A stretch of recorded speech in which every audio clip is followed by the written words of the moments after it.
Wakati ulikuwa ukionana na mke wako wewe baada ya harusi, kijana, ulikuwa unakutana naye mara ngapi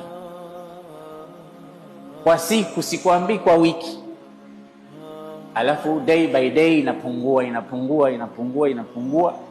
mpaka unakwenda kushtakiwa mara nyingine na mke wako, mimi hanipi unyumba huyu, leo ni mwezi wa 10, mwaka huu unakaribia, na ukiulizwa unasema ni kweli. Sasa imekuwaje? Tulil misas, yale mazoea sasa yameshazoeana kila kitu, unahisi kama tena unajilaumu, kwani mimi nilikuwa sioni mpaka nikamchagua mwanamke huyu? Hapana, ulikuwa unaona vizuri. Sasa kwa nini sasa namchukia sana? Na kinyume chake hivyo hivyo kwa wanawake, ni kwamba mmekaa muda mrefu, ile ni ibilisi sasa anakuchochea kukwambia huyu hafai tena, tafuta mwingine.